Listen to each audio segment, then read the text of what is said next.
So if you read the Git book, they usually point you out the other way, but I think arrows should point into the direction of the change.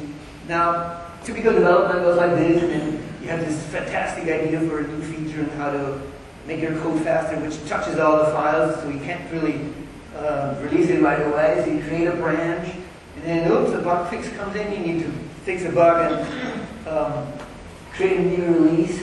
So you go on your main branch, and then you have some slack time again. You go back to your branch, and you figure out, okay, I can merge them into the main branch and do a release and be done with it.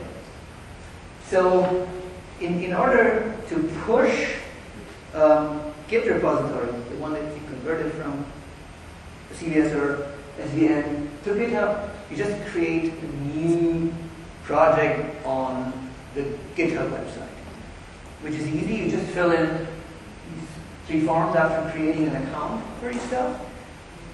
And the terms there are, if you run an open source project, which means that everybody can see that repository, then they charge nothing. But if you want something that only a few people can see, if you're working at a company that works on a secret project, then they charge you.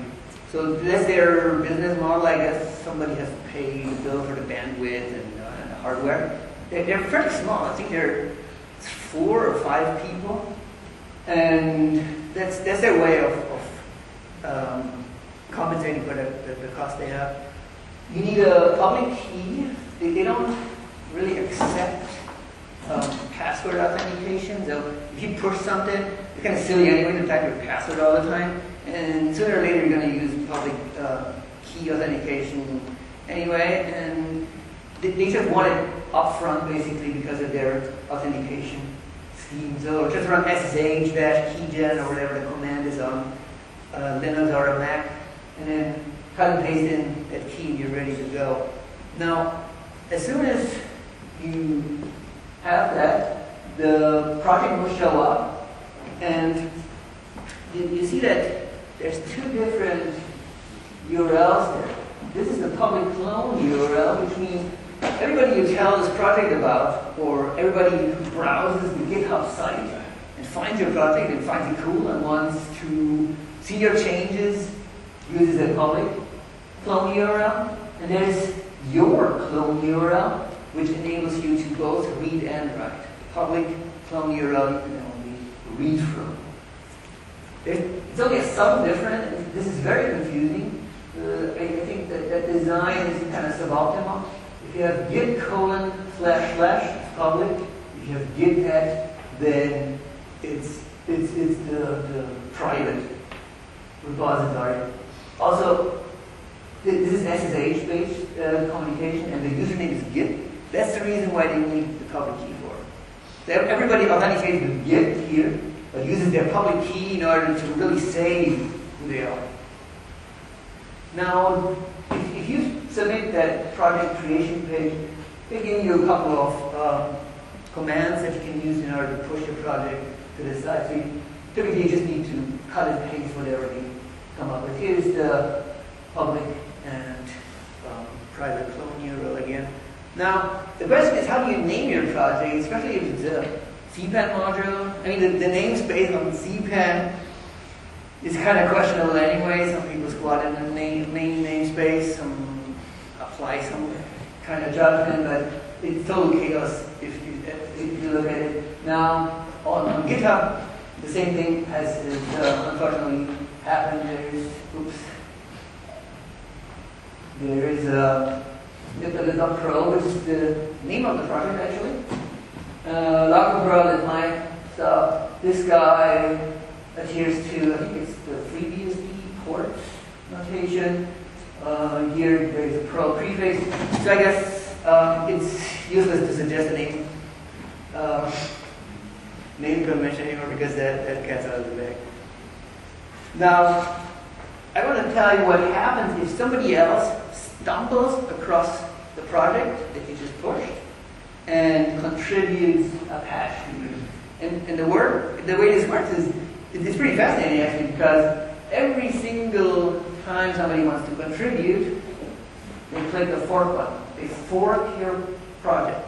And fork is not a bad word on GitHub. Fork is the regular way to get a copy of the project, to apply your patch, and to send it back to the maintainer. Forks are not necessarily sticking around for a long time. They usually serve a purpose, and then they're just used to track the project. Nobody's really interested in maintaining a fork because that's a lot of work. So the graph I showed before, this is my project, and this is a branch that I have in there. If somebody clicks the fork button on GitHub, they get a copy of everything. Now, they want to add a feature that's illustrated by that button on the right-hand side. They communicate with me in order to apply that patch, and then I might or might not apply that patch, and maybe they just lose interest after that, it's done, or maybe they want to follow with the project. How is the fork different from a clone? How is the fork different from? Clone. From a clone? If you clone the project, you have read access to it. If you fork the project, you have write access to your fork on GitHub. Now, this is a command sequence for open source dude, the guy who found my project. He clones his private fork so he can have write access to it. And he runs a log command on it and figures out what were the last couple of changes.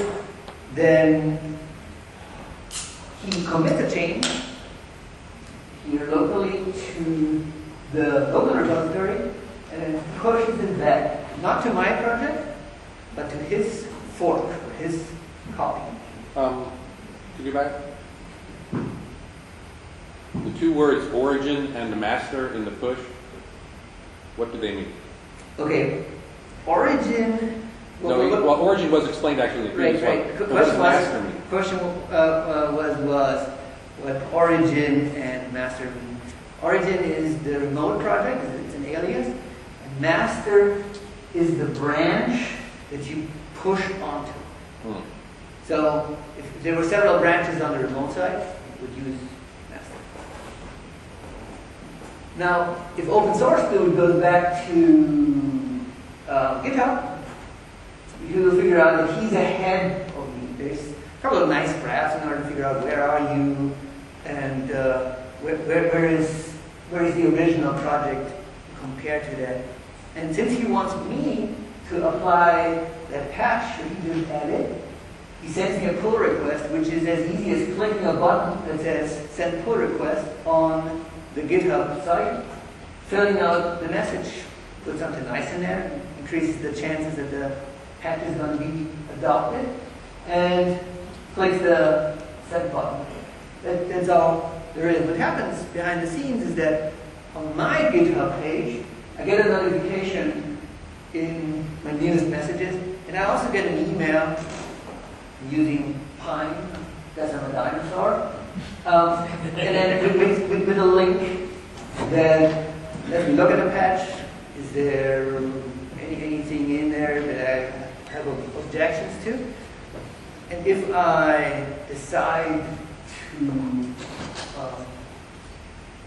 play with that patch, let's put it like that, I'm going to add a local branch to my local repo so that I can pull that in, maybe fix it up, and then merge it with my main branch.